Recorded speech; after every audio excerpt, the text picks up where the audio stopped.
The Sedra this week is Tisa. It's a Sedra that covers many, many topics.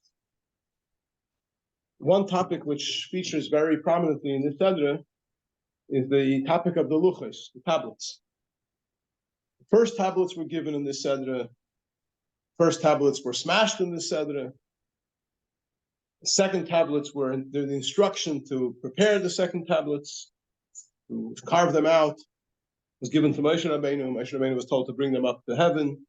HaKadosh Baruch Hu wrote on the second tablets the same words that were written on the first tablets, and then gave them to Moshe. Moshe brought them down to the Jewish people. It all happens in this week's Sedra. So there's no question about it that the topic of the luchos, the tablets, features prominently in this week's Sedra. Gemara says that there's three things that Moshe Rabbeinu did on his own initiative, and the Almighty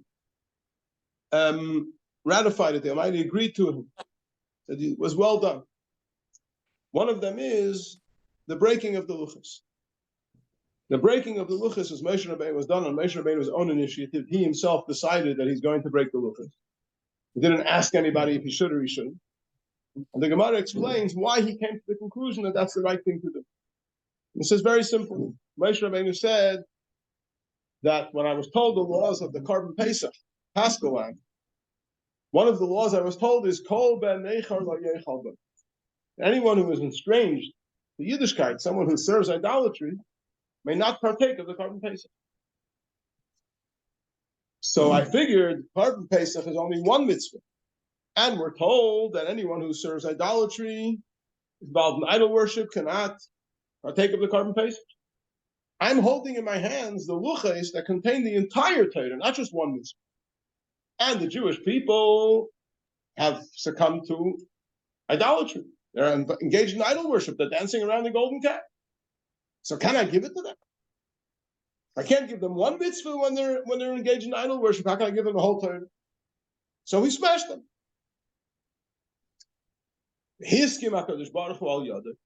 Almighty gave his consent to this. How do we know this?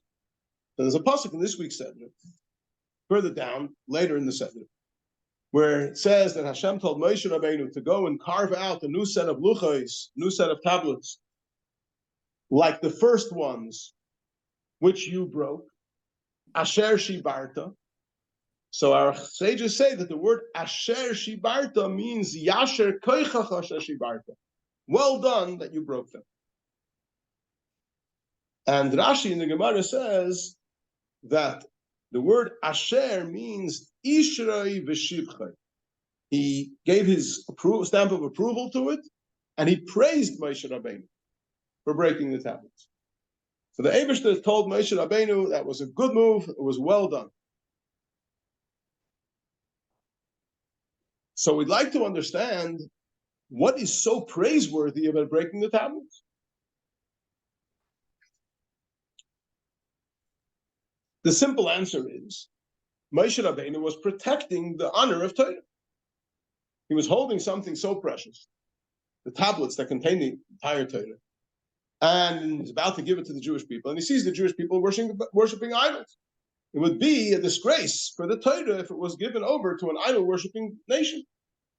So what did Moshe Rabbeinu do to protect the honor of the Torah?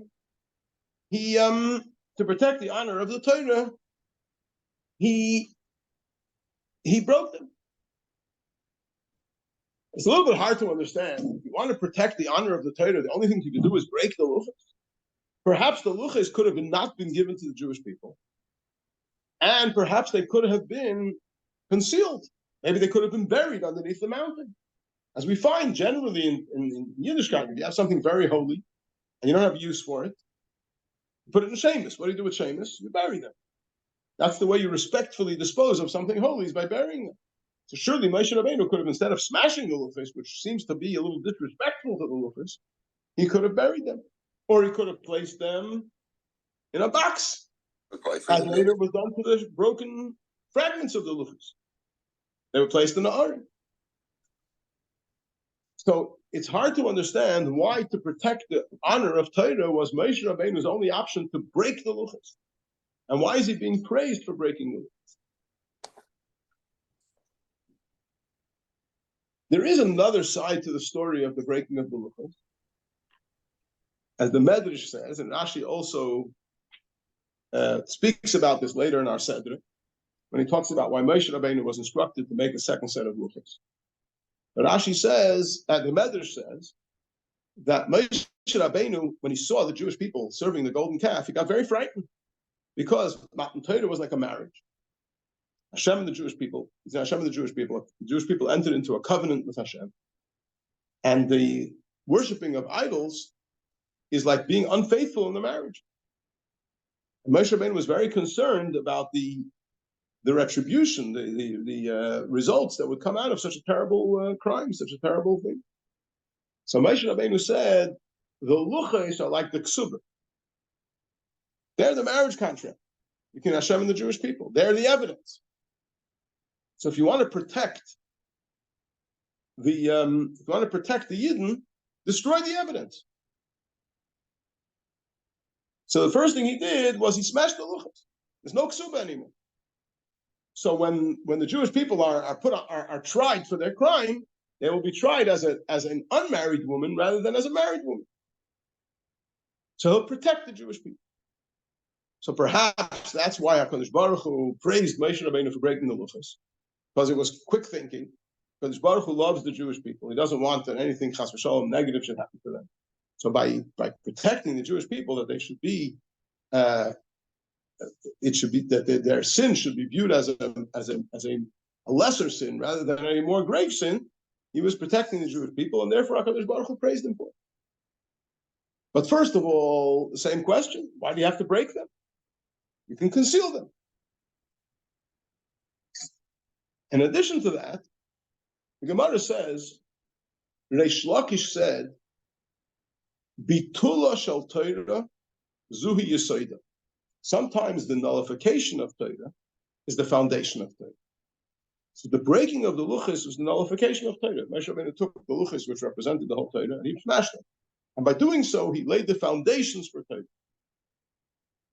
Seems to imply that it's not that through breaking the luchos you achieved something else. That the breaking of the luchos seems to somehow be a benefit for Torah. We have to understand, how are they benefits for Torah? Also, the Rishonim, the commentaries on the Talmud, say, where does the Talmud get this from? That Asher Shibarta means Yasher Koyach Shibarta. Well done that you broke it. The word Asher can be interpreted in a number of words. Why is it being interpreted specifically in this way? Asher Shibarta Ishrei V'Shibchai. He confirmed it and he praised him for breaking the luchos. So there are quite a few Rishonim who explain this based on a pasuk in Parshas Eiket. You know that in the book of Deuteronomy, in Chumash Dvarim, Moshe Rabbeinu repeats everything that happened to the Jewish people during the time in the desert. So he repeats the story of the breaking of the luchos, and he describes how he came down from the mountain and he saw the Jewish people with the golden calf, and he broke the luchos. And then he says that Hashem told me, at that time Hashem told me that I should make a new set of luchos that are similar to the ones which you broke, Asher Shibarta, v'samtam ba'arim, and place them in a box. Place them in a box, and then come up to Har Sinai with the luchos, so that I should write on them. So the words Asher Shibarta lead right into the words v'samtam ba'arim. Asher Shibarta, which you broke, v'samtam ba'arim, you should place them in an ark. So our sages derives from this continuation of the pasuk Asher Shibarta v'samtam ba'arim, that the broken shards, the broken luchos, also need to be placed in the ark. Asher Shibarta v'samtam ba'arim, the ones you broke should be placed in the ark. Besides the literal meaning of the pasuk, that the luchos that are replacing the ones that were broken should be placed in the ark, but also the fragments of the broken luchos should also be placed in the ark. And from the fact that the Torah tells that Hashem told Moshe Rabbeinu to place the fragments of the broken luchos into the ark, so that means that they're precious to Hashem.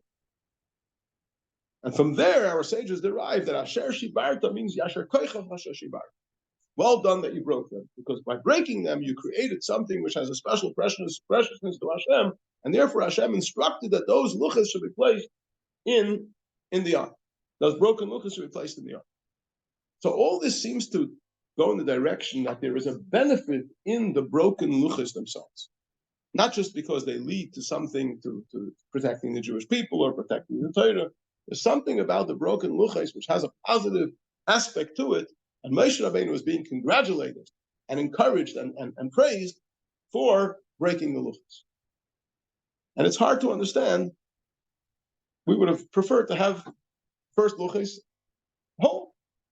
What is this? What are we celebrating over here about the broken luchas?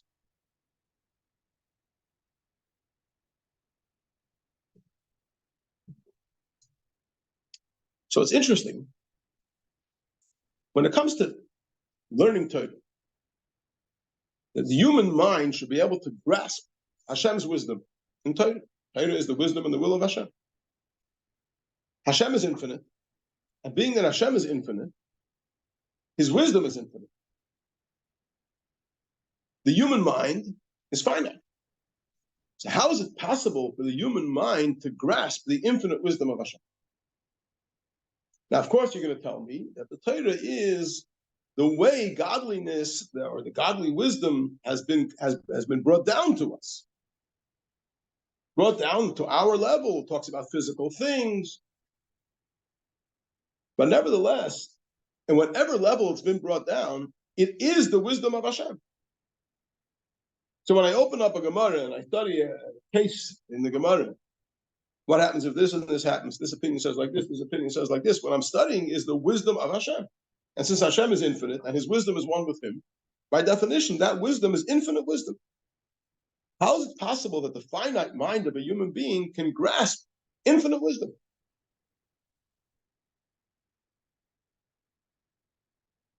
And the answer is that in order for a finite mind to be able to grasp something which is infinite, one needs a special ingredient, special component. That component is called bittul, self-nullification. When you're nullified, so your structure is not significant anymore, completely crushed, nullified, then the finite can absorb the infinite. Because the finite loses the limitations of the structure of being exactly what he is when he's crushed, when he's nullified. That's why we say 3 times a day in our kind of serve. We say, "V'nafshi ke'ofar lakol ti." My soul should be like dust before everyone. Psach libi b'seiraseh. Open up my heart in your Torah.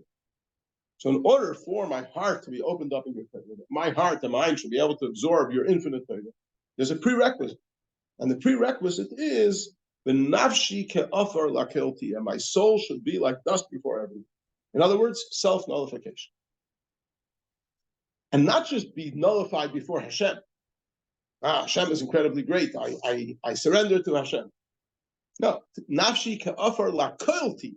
Be like dust before everyone. To feel, a person should feel so humble and so nullified that he sees and treats every other person as better than him. And this self-nullification makes us receptive to the infinity of Hashem's wisdom in the Torah.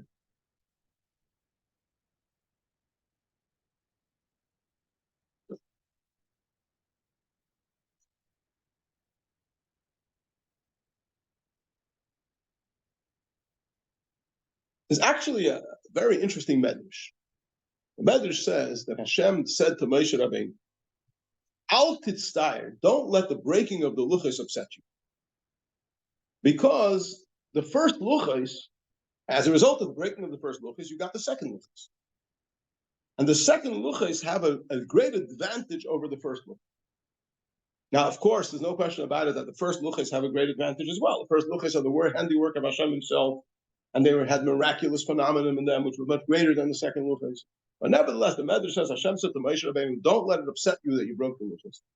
Because there is something in the second luchos which makes them much more valuable than the first. And what is that? It says the first luchos only contained the Aseret HaDibros. the Ten Commandments. While the second luchos contain as well medrash, halachos, va'agados. The medrash, all the halachos, and all the agados of the Talmud are all contained in the second luchos. So, very, very beautiful idea. However, automatically you ask a question.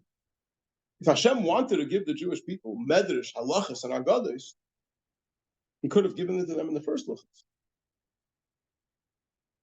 The fact that He says to Moshe Rabbeinu, don't be upset that the first luchos were broken, because the first luchos only contained the Aseres HaDibros. The second luchos have medrash, halachos, and agados, seems to imply that in order for medrash, halachos, and agados to be given to the Jewish people, it had to be in the second luchos. It couldn't be in the first luchos. Because if it could have been in the first luchos, He should have given it in the first luchos. So what is this about the second luchos that are able to contain medrash, halachos, and agados while the first were? So I started saying before this principle of nafshi ke'afar lakel tiyeh psach libi b'seirosech. In order for my heart to open up in your Torah, my soul has to be like dust before everyone. In other words, self-nullification, humility, absolute humility, is a prerequisite to be able to absorb the infinity of Torah. Now, when the Jewish people were standing at Mount Sinai, the Almighty Himself revealed Himself to them. And He told them in advance, you're now going to be for me a kingdom of priests and a holy nation. And He told them, you're going to be my chosen people. And He came down on Mount Sinai and revealed Himself to them. And the Jew, you chose us from all the nations, and you lifted us up. The Jewish people felt very, very uplifted. At that point, did they feel crushed? Did they feel humbled? Did they feel rotten? No, furthest from them. They felt wonderful. And they were entitled to feel wonderful. They had just been given the greatest gift that the Almighty Himself has come down to them and lifted them up to the greatest heights, made them the Malech Memlechas Kayanim B'Goy Kadosh. So everything is wonderful. But there's one thing that's missing. And that is that sense of humility, that sense of self-nullification, which is a requirement to be able to absorb the infinity of Hashem's wisdom, is missing in the equation. Where do we see the infinity of Torah more expressed? We know that in Torah there is the written Torah, Torah Shebiksav, the written law. And there's the oral law, Torah Shebaal Peh. When it comes to the written Torah, although every part of Torah is infinite, because as you said before, it's the infinite wisdom of Hashem. But where is that infinity expressed in a revealed way? So in the written Torah, you don't really see the infinity so much, because the Sefer Torah has to have a certain amount of letters, not more and not less. If a Sefer wants to embellish a Sefer Torah and write an extra word or an extra letter, wants to make it a more beautiful Sefer Torah, to write an extra paragraph, or even an extra word, or even an extra letter. Sefer Torah is possible. And Sefer Torah has to be exactly the way it is. So it's very limited, it's very structured. Where do you see that aspect of Torah that is harucha me'eretz midah rechava miniyam? Its measure is longer than the land and broader than the sea. There's no limit whatsoever. That is expressed primarily in Torah Shebaal Peh, in the oral law. Because Torah Shebaal Peh, there is an obligation of la'afashallah to expand in Torah Shebaal Peh. The study of Torah Shebaal Peh includes challenging, asking questions, looking for answers, explaining, adding explanation, which causes Torah to expand and expand and expand without limit. And everything that a proper student of Torah develops, is mechadish, innovates, was already given to Moshe Rabbeinu and Har Sinai. So this infinity dimension of Torah is primarily revealed in Torah Shebaal Peh. So when the first luchos were given to the perfect world in which the Jewish people received the Torah, they were only able to have the Aseres HaDibros. They were only able to have Torah Shebiksav. They were not able to have Torah Shebaal Peh written into the luchos, because the Jewish people could not, at that point, in feeling so wonderful about themselves, feeling so uplifted in a holy way, they were not able to absorb the infinity of Torah. So Torah could only be given to them in its structured format of Torah Shabbat. Aseres HaDibros. 620 letters of Aseres HaDibros corresponding to the 613 mitzvahs of the Torah and the 7 mitzvahs of the Rabbanan. But everything was limited. In order for the Jewish people to be able to receive the Medrash, Halachis, and Agadis of Torah Shabbat Peh, which is the infinity of Torah, there needed to be of a nafshi ke'afar lakel tiyah. My soul should be like dust before everyone, and then only could be psach to say, my heart should be opened up to your Torah. So Moshe Rabbeinu smashed the luchos, v'ashabrem le'einechem. I smashed them in front of your eyes. What was the message that the Jewish people were getting when Moshe Rabbeinu broke the luchos? I'm breaking them because you don't deserve to get these luchos. You're dancing around a golden calf. I'm not going to give you these luchos. What did that do to the Jewish people? It crushed them. It made them feel terrible, which led them to tshuva, which led to the giving of the second tablets. So HaKadosh Baruch Hu says to Moshe Rabbeinu, in the big picture, don't let it upset you that you broke the luchos. Because as a result of breaking the luchos, you have made the Jewish people receptive to something incredibly greater. You've made them receptive to the infinity of Torah, which in order to be receptive to the infinity of Torah, one needs to have a broken heart. And that was achieved through the breaking of the luchos. That's why it says, Yasher koichach asher shibart. Asher shibart, Moshe Rabbeinu, it was well done that you broke the luchos. You achieved something incredible by breaking the luchos. You've enabled the Jewish people to connect with a whole new dimension of Torah that was not accessible to them had the breaking of the luchos not happened. Now, it's interesting that when you study Torah, as opposed to when you fulfill mitzvahs, the relationship between you and the commander of the mitzvahs, the Almighty, is one of total surrender. Hashem, whatever you say, I'll do. If you told me to hear the shofar on Rosh Hashanah, I'll hear the shofar on Rosh Hashanah. If you told me to fast on Yom Kippur, I'll fast on Yom Kippur. If you told me to sit in the sukkah on Sukkot, I'll sit in the sukkah on Sukkot. If you told me to light Chanukah licht on Chanukah, I'll light Chanukah licht on Chanukah, whatever you say.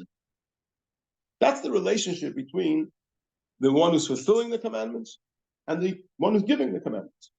Bittul, self-nullification. When it comes to Torah, however, it doesn't work that way.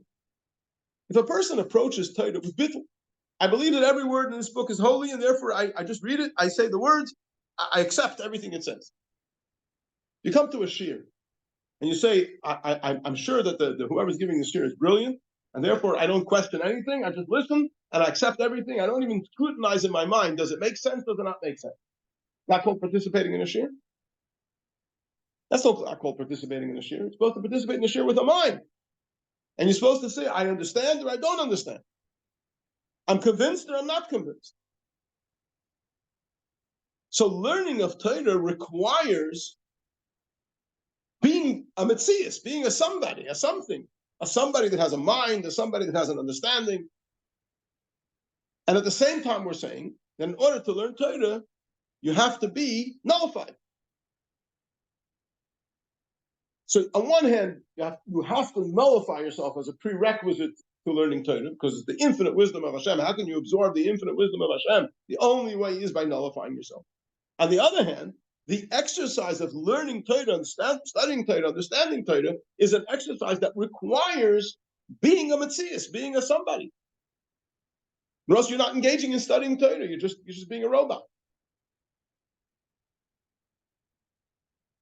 So somehow, there needs to be a combination of two opposites that cannot come together. Being and not being. Existing and not existing. Simultaneously. And this is what our sages tell us, that luchos v'shivrei luchos munachos ba'aretz. That in the ark, there were the luchos, the second set of luchos which were intact, and the fragments of the broken luchos were also placed in the ark. And they were placed there together. Because the access to Torah has to come through a combination of luchos, wow, beautiful luchos, and fragments, which represent the broken heart. And they have to be there together, and that's the way you access Torah. Now, can they be there together? They're mutually exclusive of each other. If you are, you are. If you are, and if you aren't, you aren't. You can't be and not be at once. So for this, we're told that where was this blending of the luchos and the shivrei luchos, coexistence of the two opposites, ba'arim, in the ark. What do we know about the ark? Talked about this many times. The ark had a phenomenal existence. On one hand, we learned just 2 weeks ago, Parshas Truma, the dimensions of the ark. And we're told that the ark has to be 2.5 amos long. 2.5, an amma is from the elbow all the way to end of the finger. About 20 inches, let's say. So the length of the aron is 2.5 amos long. It was placed in the width of the Kodesh HaKodashim, so this way. So it took 2.5 amos of the Kodesh HaKodashim filled with the aron. At the same time, we're told that Makaim ha'aron einem min amidah. The place of the ark did not take up any measurement. Meaning that if you measured from the wall of the Kodesh HaKodashim to the aron, to the perimeter of the aron, it was 10 amos. If you measured from the other wall to the end of the other end of the aron, it was 10 amos. If you measured from one wall to the other, it was 20 amos. And the aron was 2.5. So it was 10 and 10 and 2.5 equal 20. Doesn't work mathematically, but that's what happened. Because the space of the aron did not take up any space. Now, we're all familiar with the fact that there's certain things in the world that don't take up space. An idea doesn't take up space. A thought doesn't take up space. A concept doesn't take up space. An angel doesn't take up space. A soul doesn't take up space. And there are certain things that do take up space. A table or a glass or a safe or a chair, a wall, a tree, a river, an ocean. All these things take up space. For something to take up space and not take up space simultaneously, that's the world of the impossible. But that's what the ark was. That's what the aron was. It was the fusing together of the finite and the infinite. In other words, physical creation is finite. Godliness is infinite. But the essence of God himself transcends the divide between the finite and the infinite. And the ark was the place where the essence of Hashem manifested itself. And over there, the finite and the infinite could fuse together. So it could take up space and not take up space simultaneously.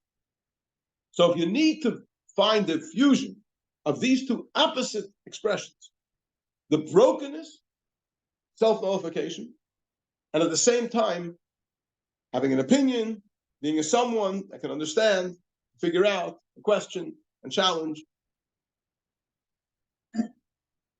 that fusion can take place in the aron.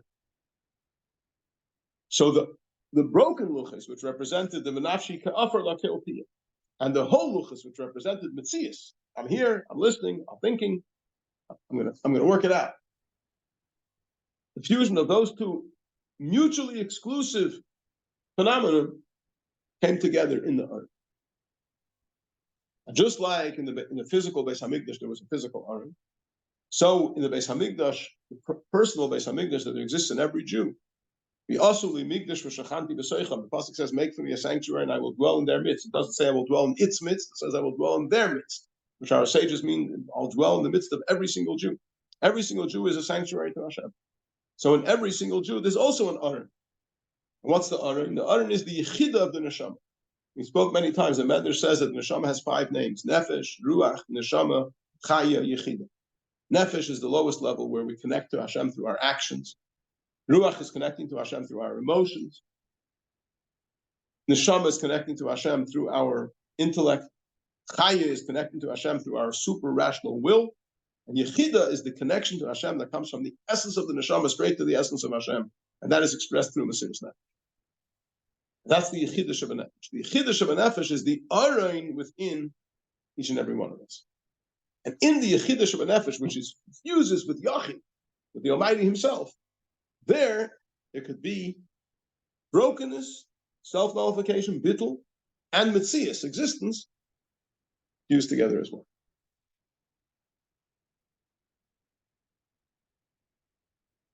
Any questions on that? I can't see how the would be like, yeah, they were inside. What represents of. Okay, so the question, if I understood correctly, the question was, what does the Arin represent? I understand that the luchas and the broken luchas were inside. So the Arin is the holiest of the vessels in the Beis Hamikdash. Right, the one that stood inside the Kodesh HaKadosh. And that represents where the essence of the Shekhinah dwells. So that's a manifestation of the essence of Hashem Himself. And that fuses the to be and the not to be simultaneously. Right? So the broken heart, the sense of self-nullification is a sense of it's no me. Right? And on the other hand, Torah has to be scrutinized and understood and considered and challenged, and it needs to be a me. So it's not good enough to be a me without being a not me, and it's not good enough to be a not me without being a me. It's only through the combination of these two opposites can you really absorb Torah.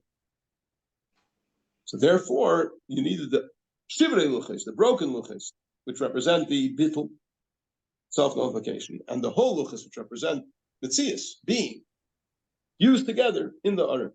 And why was the Aron the place that was able to handle that contradiction? Because the Aron is all about contradiction.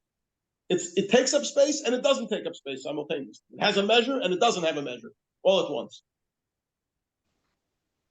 Yes? Why, Hashem told Moshe Rabbeinu the second question, but he never told, Hashem never said that to the first.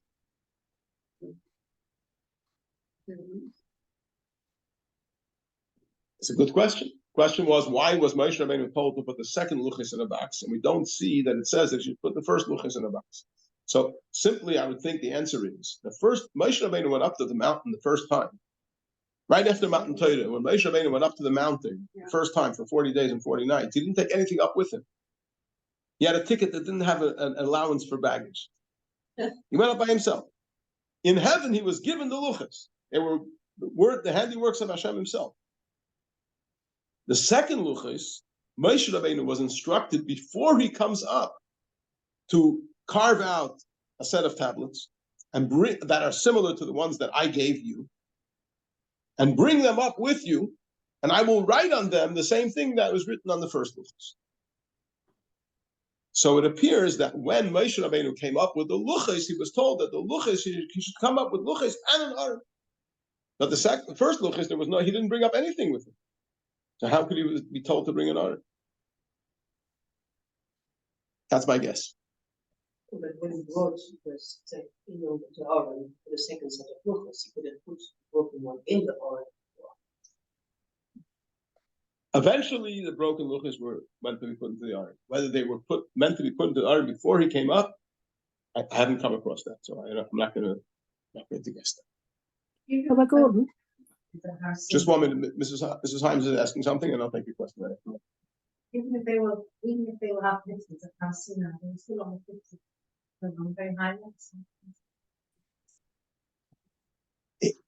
Okay, so the question that Mrs. Himes is asking is, they are on such a high level, they were on the 50th gate of Bina. How is it they didn't have humility? So, humility is a virtue. They had every virtue in the book. But in order to be absorbent of the infinite wisdom of Hashem, you need to get rid of all your virtues. You need to be crushed. And when you're crushed and nullified, and there's no you left, then there's nothing blocking you from absorbing the infinity of Hashem. And that they didn't have at Har Sinai, because they had everything going for them. Everything was wonderful. They felt the presence of Hashem in such an inspiring, uplifting manner. You're too crushed and you get too depressed and you think I'm worthless, I can't learn, I can't do anything, what's the point? So there's also that danger. 100%. That's why, first of all, in the context of what we're speaking over here, the question, for those that didn't hear the question, was if you're too crushed, you get depressed and you say, I'm worthless, and you get nowhere, right? So we have to be careful about making too much of a fuss about the greatness of feeling crushed. So first of all, in the context of our discussion over here, we keep mentioning that we need to get the balance between, it's very important that I am someone and as someone that has an opinion and I can scrutinize what I'm hearing and I can think it through. It's not enough. You can't approach Torah just with complete, I'm nobody, and whatever you say, I'm not going to ask any questions. At the same time, in order to, you have to realize that what you're learning is the wisdom of an infinite God, and He and His wisdom are one. And therefore, the approach to be able to connect with something so infinite has to be, has to have within it that attitude that I am absolutely nothing. Because if I'm a little bit of a something, the little something that's in me will get in the way of me absorbing the infinite. So there obviously has to be this fusion. And simply speaking, the approach has to be with total humility. But while you are absorbing, you have to absorb it into your mind.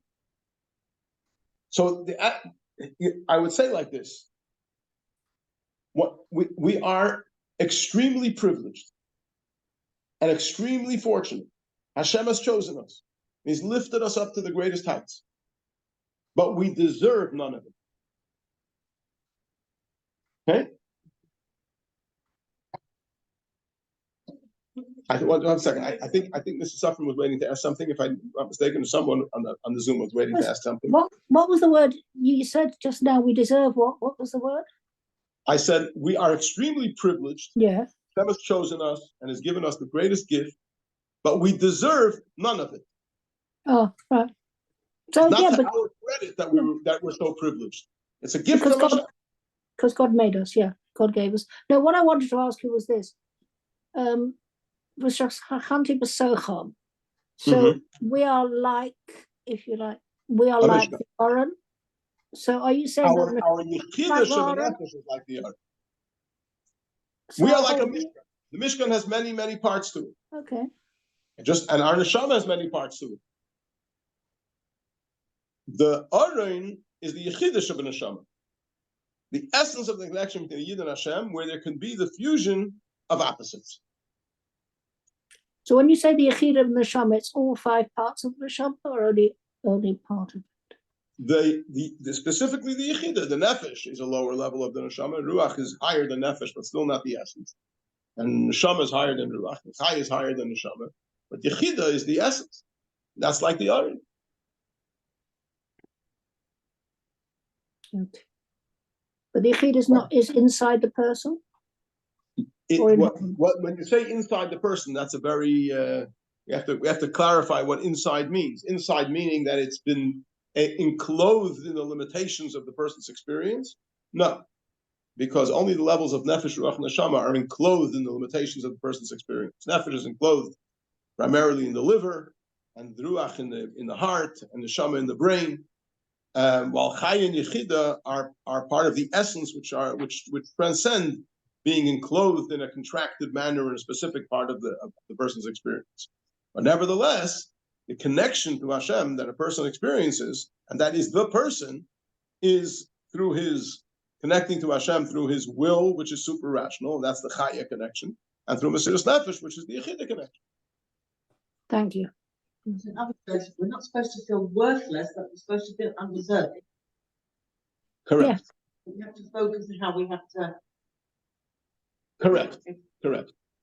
And I'm not worthless because Hashem created me, therefore I've got a worth in purpose. Created me and chose me and gave me the most wonderful Torah. But I'm undeserving. So, yes. I don't understand something. You said we don't deserve any of this. But what happens to all the mitzvahs? Doesn't that just, didn't we deserve something? Okay, so Mrs. Goldblatt is asking me, I said something about the fact that we're undeserving, and Hashem is extremely kind to us, and we're very fortunate, and we feel very privileged that Hashem has given us all this wonderful Torah, but we're not necessarily deserving of it. So Mrs. Goldblatt's question was, what about all the mitzvahs that we do? Aren't we worthy because of the mitzvahs that we do? So you're 100% right. Every mitzvah that we do makes us incredibly special because through the mitzvah we connect with the infinity of Hashem. But there is a concept which the Pasuk says, Mi hikdimani va'ashalim. Who has come before me that I need to pay? It says that we have a mitzvah of giving tzedakah. Tremendous mitzvah, right? Incredible, great mitzvah. But you can only give tzedakah if the Almighty has given you what to give from, right? We have a mitzvah of giving meiser from the produce. When we have a farm and we produce produce, we have to give truma to the kain and meiser to the levi, right? So, and bikurim we bring to the Beis Hamikdash, and all this is wonderful mitzvahs, and Hashem is smiling to us and saying, "Well, you're wonderful." But remember that the only way you could do any of those mitzvahs is if Hashem first gave you the success in your agricultural endeavors, so you have what to give from. Right? We give reishis hagez to the kain from when we shear a flock. We give the first wool to the kain. It's a gift to Hashem. Right? Who gave you the flock? Who gave you the wool on the flock? It all came from Hashem.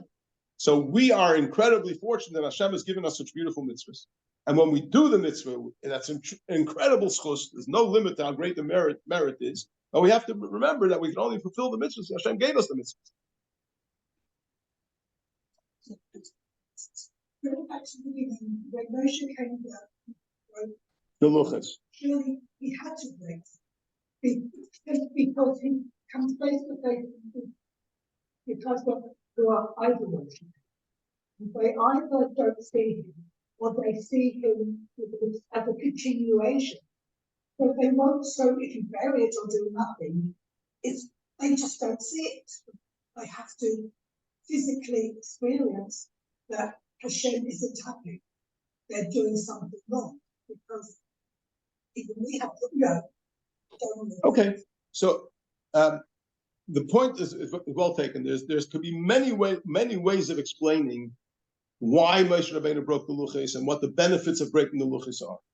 But the way that our sages describe it, and some of the Maimar Chazal that I quoted, give the impression that this is in itself what makes Torah as special as it is.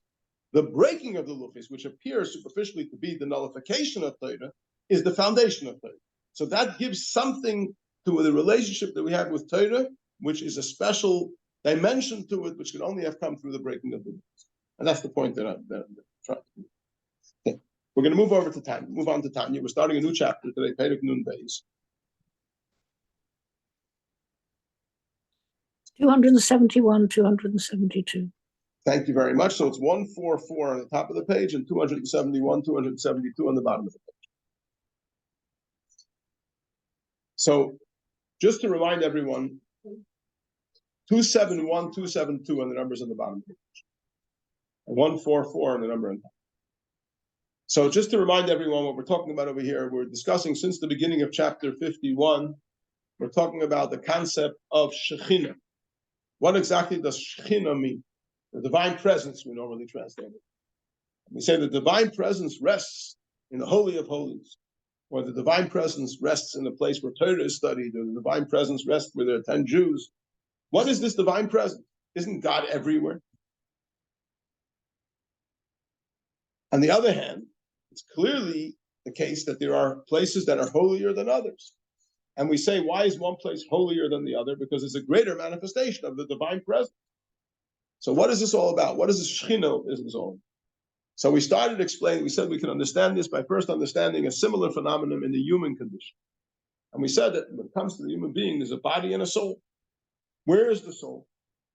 So on one hand, we have to say that the soul is in the entire body equally. Every part of the body is alive, and therefore surely the soul is in every part of the body, and the soul is actually an indivisible entity. And because it's an indivisible entity, you can't say that it's a little bit more in this part of the body than it is in the other part of the body. At the same time, we see quite clearly that the life that the soul provides for the body, life, the energy, the abilities are expressed in different parts of the body at different levels of intensity and in different ways. There are certain parts of the body where life is expressed in a more manifest way, in a more revealed way. There are certain parts of the body where life is less expressed. There are certain parts of the body where life is expressed in a way that it enables the body and it empowers the body to be able to see. Certain parts of the body enables it to be able to hear. Certain parts of the body enables it to do various functions. So surely the soul doesn't express itself in every part of the body equally. Now, this indivisible soul seems to be dividing itself in so many different ways, in so many different parts of the body.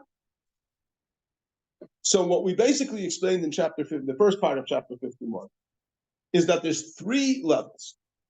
There's the essence of the soul, which is absolutely indivisible, and that is equally present everywhere, and is not manifest anywhere,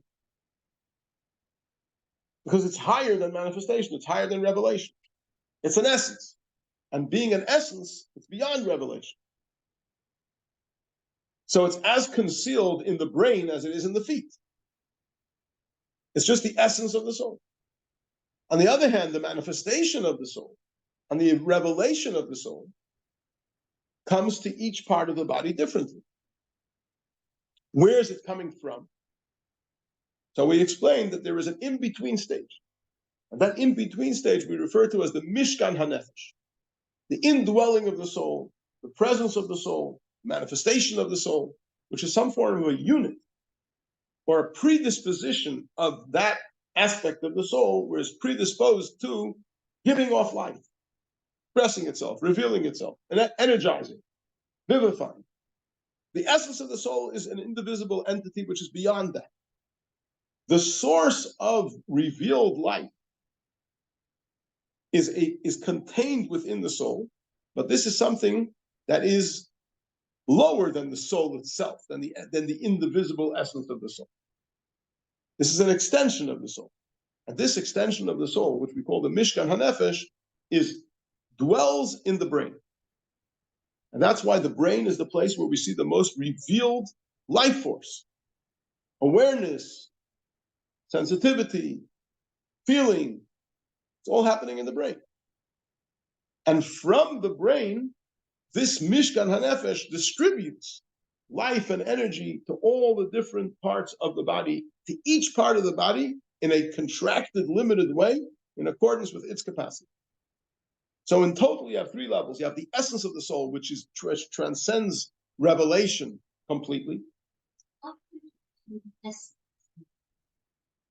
How would we define the essence? The very existence of the soul, what it is, not rather than what it does, rather than what it lends itself to be the source of.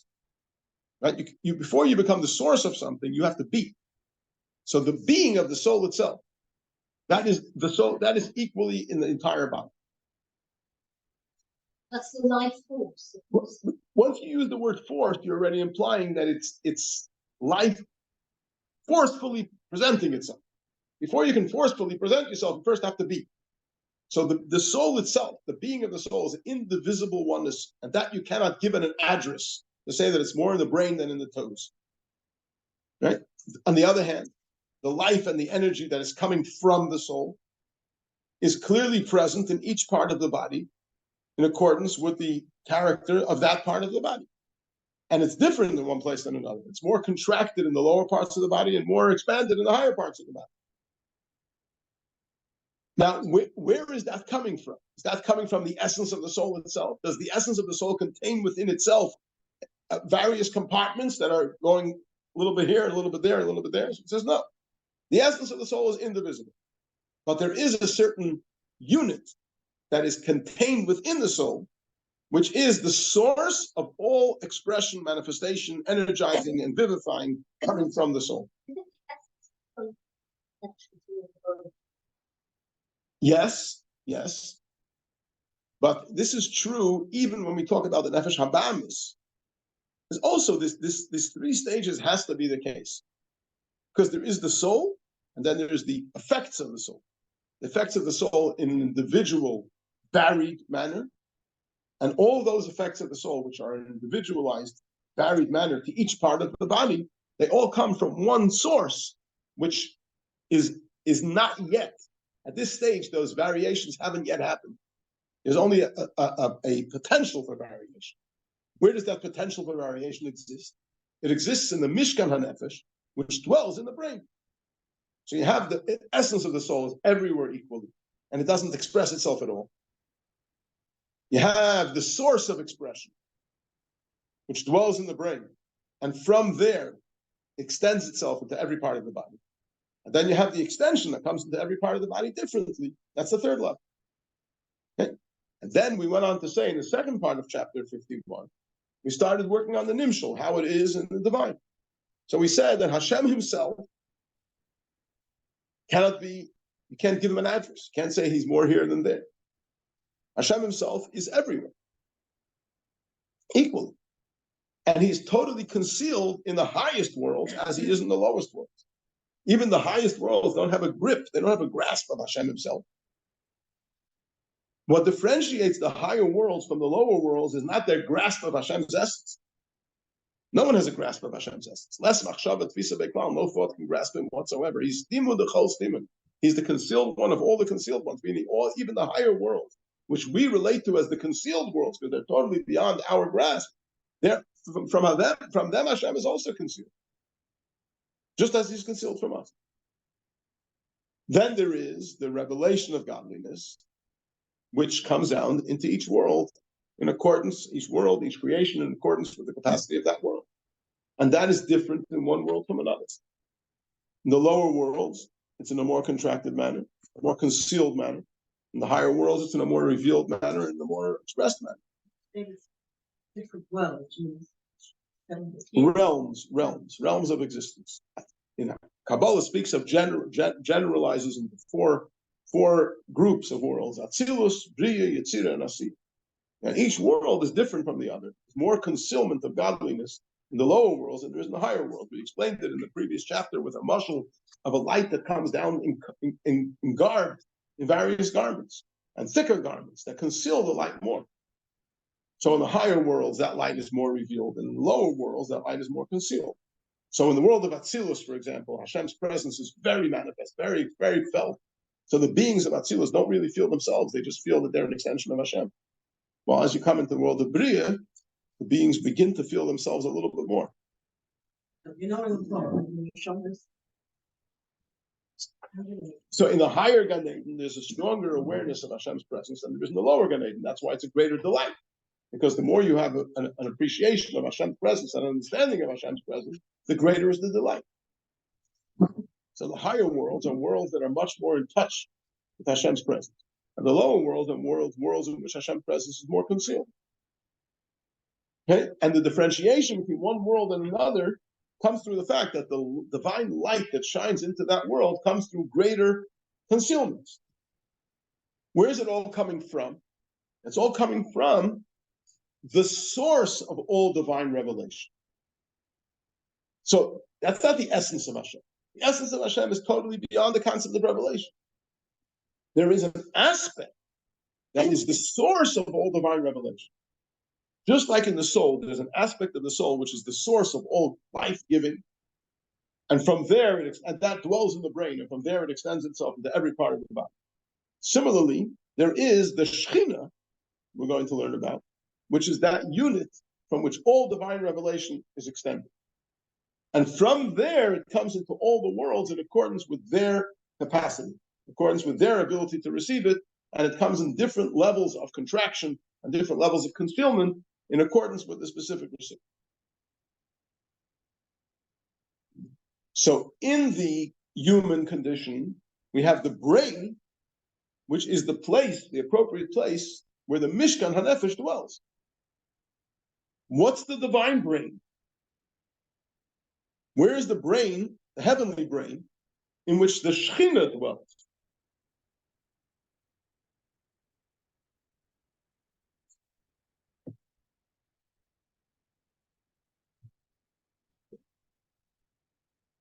So we first have to work it out. What is the Shekhinah? And then where does it dwell? And how is it We have to work out the whole system. And that's what we're going to learn about in chapter 52. But I think that we're going to leave this Mitzvah Hashem for the next year. And what do we feel? What can we feel? Like, you know, that every time. Your question is, what can one feel? In accordance with how much one works on refining themselves and making themselves more sensitive to godliness, that will affect what one will feel. But there's something much more important than one feels. That is, what's the reality? The reality is that when we study Hashem's Torah and we fulfill a mitzvah, we become connected to Him, whether we feel it or we don't feel it. So the reality of the connection is there, whether we feel it or not.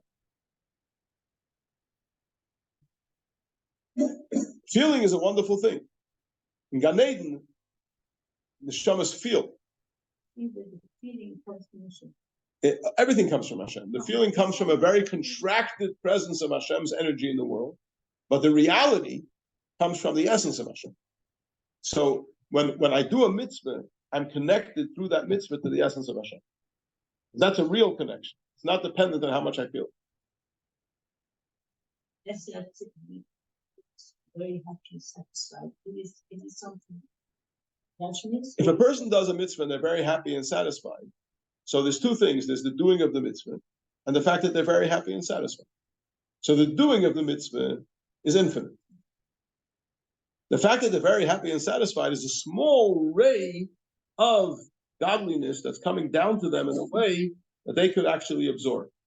But the fact that they can absorb it shows that it's very, very contracted. So yes, there is a certain ray of godliness that's being absorbed and being experienced.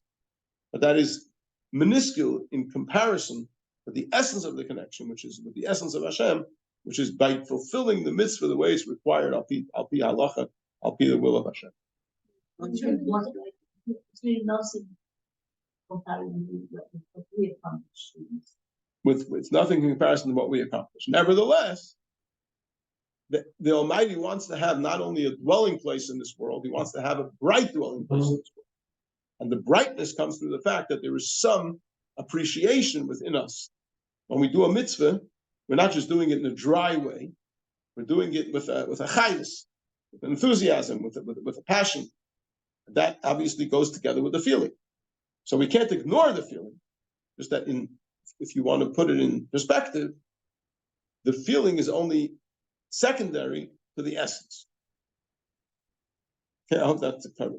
You were talking about the statement that the fact that you get a satisfaction with the how does that feel with something?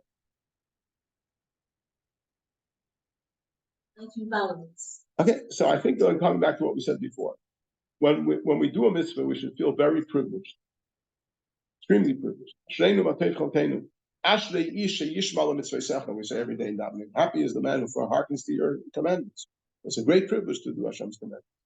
But we have to always bear in mind that it's because of Hashem's infinite kindness that He's enabled us and given us this ability. It's not because we are so deserving within ourselves that we are so special.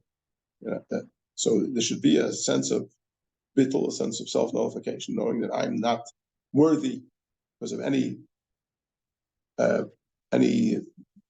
advantages of my own and are self-made. Hashem has overwhelmed me with His kindness. The more I feel overwhelmed by Hashem's kindness, the more humbled I feel. I'm humbled by all Hashem's kindness. Very difficult to find. That's why it has to be in the Aron. That's what we said before. Baruch Hashem, the Eibishter was very kind to us, and He gave us, amongst all the gifts that He gave us, He also gave us a neshama that has a yechida, which is the Aron, and has the capacity for dealing with those challenging situations. But it's really to feel happy that you've had the opportunity to make this connection. That's how you should feel about it. Yeah, very happy, extremely privileged, over the top. When you've done let's see, you felt very, very good davening, you felt connected. So you think how wonderful the Almighty was to me today that He enabled me to be able to have a good davening. Instead of patting yourself on the back and saying how wonderful I am, think about how wonderful the Almighty is that He's enabled me to do this.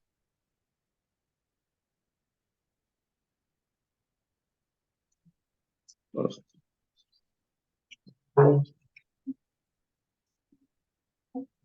many questions. No, no. Questions are healthy. No, but that's unfortunately what I'm thinking.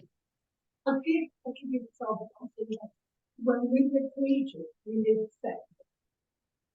My brother, I am Jew, who lived in a non-Jewish country, therefore I expect inconveniences. I've got to make it work.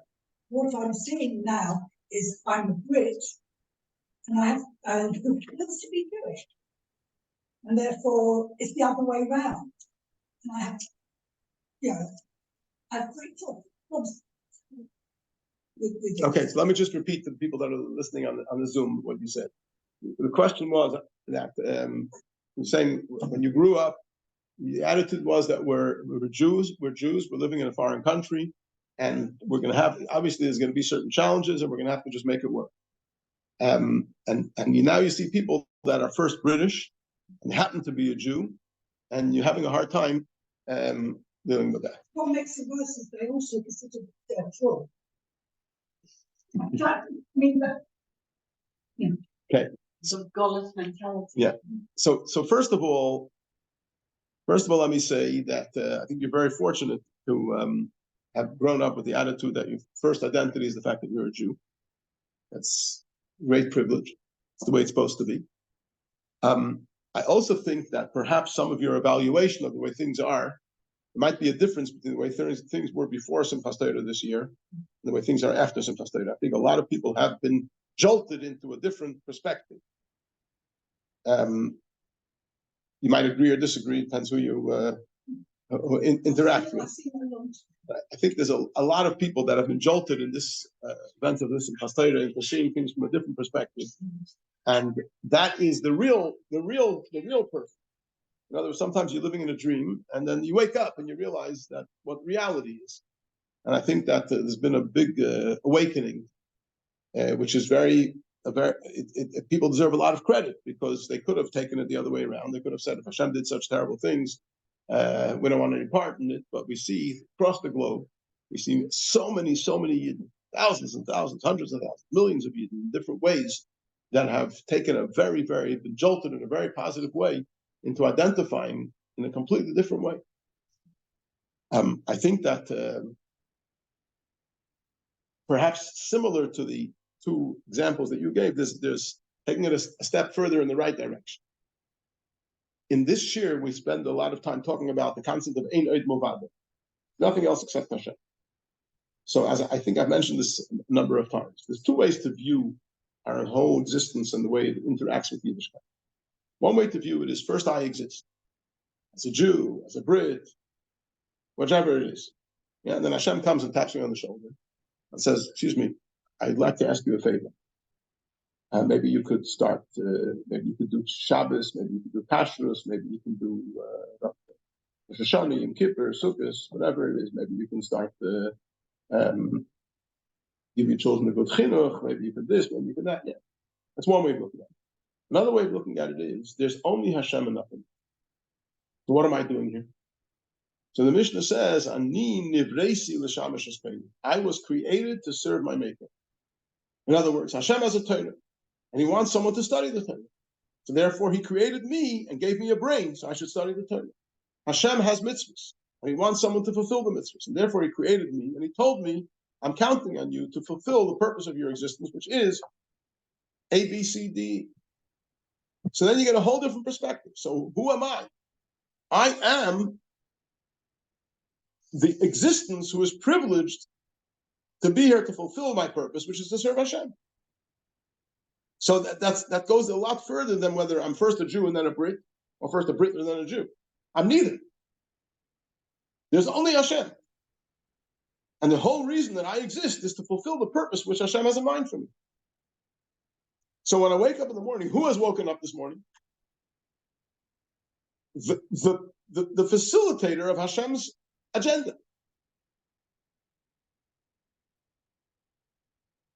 Follow what I'm saying? So the more we see things from that angle, we get a whole different perspective on the whole thing, and everything shifts, I believe into the right place. I hope that's helpful.